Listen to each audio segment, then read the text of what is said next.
ሰላም ውድ የጄኤምኤም ቲቪ ተመልካቾቻችን የጄኤምኤም ቲቪ የመረጃ ሰዓታችን ላይ እንገኛለን።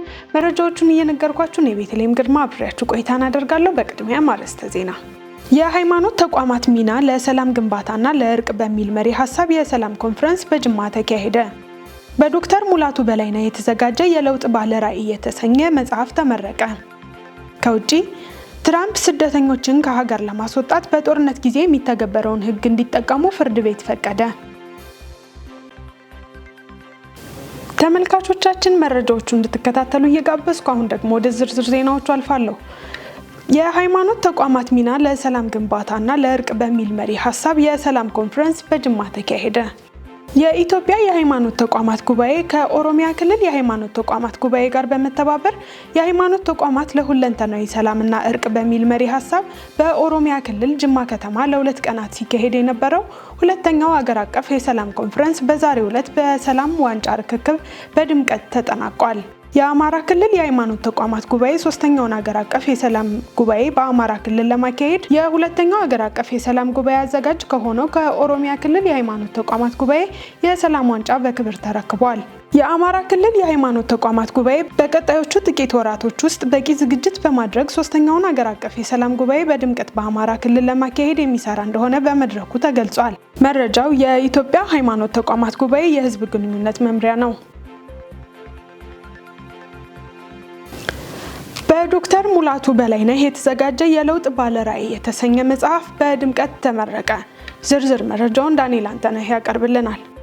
ለሰዎች ለተቋማት እንዲሁም ለማህበረሰብ ለእውነተኛ ለሁለንተናዊ ለውጥና እድገት አስፈላጊ ነው የተባለለት ይህ መጽሐፍ የደራሲው ቤተሰብ፣ ወዳጅ ዘመድ፣ የቤተክርስቲያን መሪዎችና የተቋማት መሪዎች በተገኙበት ተመርቆም ለንባብ በቅቷል።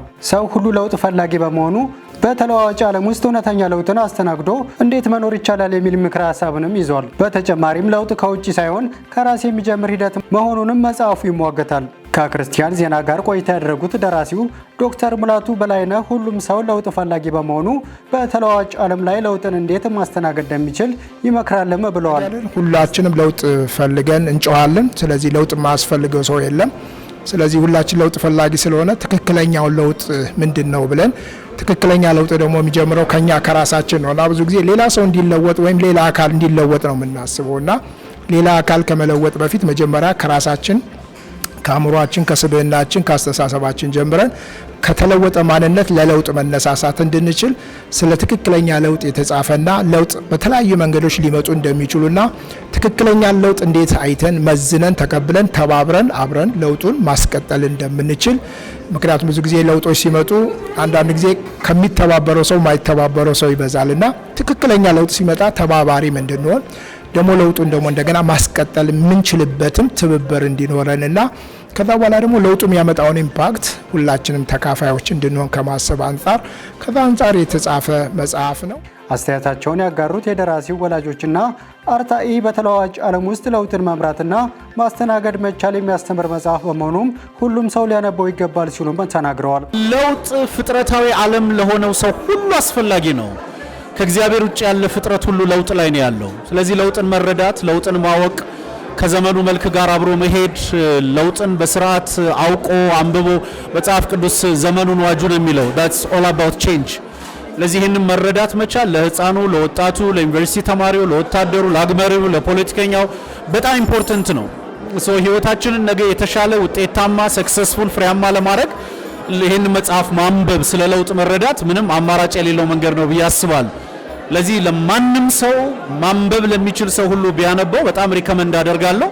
ይህ መጽሐፍ ህይወት ለዋጭ ነው ብዬ አምናለሁ። ዶክተር ሙላቱ ሁሉም ሰው በስራው፣ በቢዝነሱ፣ በኑሮው ለውጥ ፈላጊ በመሆኑ ይህ መጽሐፍ የለውጥ መርህ ሆኖ ማገልገል ይችላልም ብለዋል። ለውጥ የማይመለከተው የማህበረሰብ ክፍል የለም፣ ወይም ደግሞ በግሉ ለውጥ የማይፈልግ ሰው የለም።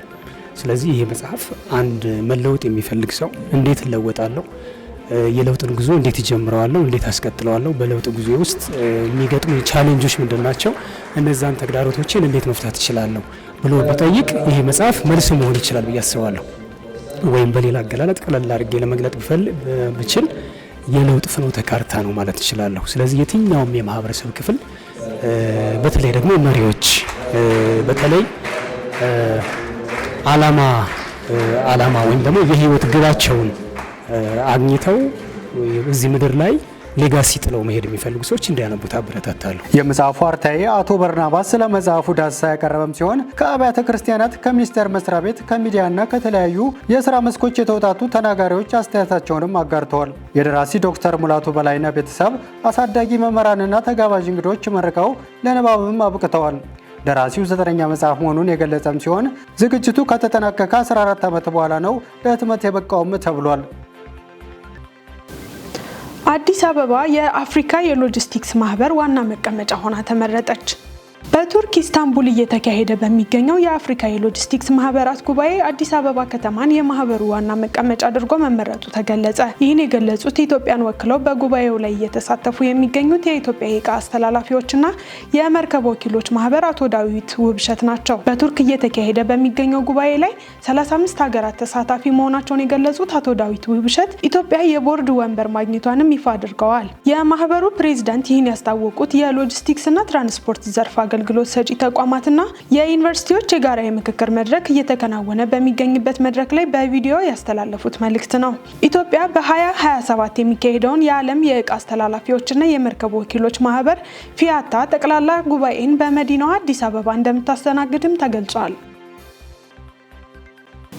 ተመልካቾቻችን አሁን ደግሞ ከውጭ ወዳገኘናቸው መረጃዎች እናልፋለን። ትራምፕ ስደተኞችን ከሀገር ለማስወጣት በጦርነት ጊዜ የሚተገበረውን ሕግ እንዲጠቀሙ ፍርድ ቤት ፈቀደ። የአሜሪካ ጠቅላይ ፍርድ ቤት ፕሬዝዳንት ዶናልድ ትራምፕ የወንበዴ ቡድን አባላት ናቸው ያሏቸውን ስደተኞች በፍጥነት ከሀገር ለማባረር እምብዛም ጥቅም ላይ የማይውለውን የጦርነት ጊዜ ሕግ እንዲጠቀሙ ፈቀደ። ከዚህ በፊት የእስር ፍርድ ቤት የቬንዙላውያን ወንበዴ ቡድን አባላት ወደ ኤልሳልቫዶር እንዳይባረሩ በ1998 የወጣው የውጭ ጠላቶች ሕግ ተጨማሪ ምርመራ ያስፈልገዋል በማለት ለጊዜው አግዶት ነበር። ትራምፕ ስደተኞቹ የወንበዴ ቡድን አባላት ናቸው ሲሉ የሚከሱ ሲሆን በአሜሪካ ላይ መደበኛ ያልሆነ ጦርነት ሲያደርጉ የቆዩ በመሆናቸው በህጉ መሰረት ሊባረሩ ይገባቸዋል ሲሉ ተከራክረዋል። አስተዳደሩ ውሳኔውን እንደ ድል ቢቆጥረውም ዳኞች ግን ከሀገር እንዲወጡ የተወሰነባቸው ሰዎች የመቃወም እድል እንደሚሰጣቸው ትዕዛዝ አስተላልፈዋል። ፍርድ ቤቱ ሰኞ ዕለት ትዕዛዙ በተገቢው ጊዜ ውስጥ መሰጠት አለበት፣ እንዲሁም ከሀገር እንዲወጡ ከመደረጉ በፊት በትክክል ነፃ ሆነው ጉዳያቸውን የሚያስረዱበትን መንገድ መመቻቸት ይኖርበታል ሲል በጽሁፍ ትዕዛዝ አስተላልፈዋል። በዚሁ ደብዳቤ ላይ ጥያቄው የትኛው ፍርድ ቤት ነው ይህንን ጉዳይ ሊመለከተው የሚችለው ብቻ ነው ሲሉ አስፍረዋል። የሰኞውን ብይን በ5 ስደተኞች ስም በአሜሪካ የሲቪል ነጻነቶች ህብረት ACLU ለችሎቱ መቅረቡን ገልጾ ጉዳዩ የታየው ስደተኞቹ በታሰሩበት ቴክሳስ ሳይሆን ተገቢ ባልሆነ መንገድ በዋሽንግተን ዲሲ ፍርድ ቤት መሆኑን ገልጿል። ዘገባው የቢቢሲ ነው። በመጨረሻም አሜሪካን ከኢራን ጋር በቀጥታ በኒውክሌር መርሃ ግብር ዙሪያ እንደምትወያይ ትራምፕ ተናገሩ። ፕሬዝዳንት ዶናልድ ትራምፕ እንደተናገሩት ዩናይትድ ስቴትስ በቴህራን የኒውክሌር መርሃ ግብር ዙሪያ ከኢራን ጋር በጣም ከፍተኛ ደረጃ ውይይት ላይ መሆኗን በመግለጽ ድርድሩ ለኢራን ይጠቅማል ሲሉ ተደምጠዋል። ትራምፕ ስምምነት ላይ መድረስ ካልቻለ ከቴህራን ጋር ወታደራዊ እርምጃ እንደሚወስዱ በተደጋጋሚ ሲዝቱ የነበረ ሲሆን ኢራን ከዚህ ቀደም ከዋሽንግተን ጋር ቀጥተኛ ድርድር እንደማታደርግ አስታውቃ የነበረ ቢሆንም ለተዘዋዋሪ ንግግሮች በሩን ክፍት አድርጋለች። በጊዜያዊነት ኢራን በቀጥታ ለመናገር ተስማምታለች ብለዋል። ከኢራን ጋር ቀጥታ ውይይት እያደረግን ነው፣ እነርሱም ጀምረዋል። ቅዳሜ ዕለት ይካሄዳል። በጣም ትልቅ ስብሰባ አለን እና ምን ሊሆን እንደሚችል እንመለከታለን ብለዋል።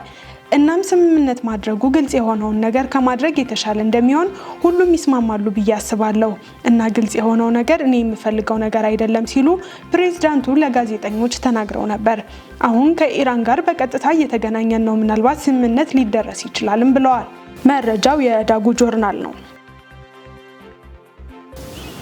ተመልካቾቻችን የዕለቱን መረጃዎች ከማጠናቀቃችን በፊት አርዕስተ ዜናዎቹን ላስታውሳችሁ። የሃይማኖት ተቋማት ሚና ለሰላም ግንባታና ለእርቅ በሚል መሪ ሀሳብ የሰላም ኮንፈረንስ በጅማ ተካሄደ። በዶክተር ሙላቱ በላይነህ የተዘጋጀ የለውጥ ባለ ራዕይ የተሰኘ መጽሐፍ ተመረቀ። ከውጪ ትራምፕ ስደተኞችን ከሀገር ለማስወጣት በጦርነት ጊዜ የሚተገበረውን ሕግ እንዲጠቀሙ ፍርድ ቤት ፈቀደ። የተወደዳችሁ ተመልካቾቻችን ለዕለቱ ያዝንላችሁ መረጃዎች እነዚህን ይመስሉ ነበር። ከመረጃዎቹ ጋር እኔ ቤተልሔም ግርማ አብሬያችሁ ቆይታን አደረግኩ። ከቀሪ የጄኤምኤም ቲቪ ዝግጅቶች ጋር መልካም ጊዜን ተመኘሁላችሁ። ሰላም።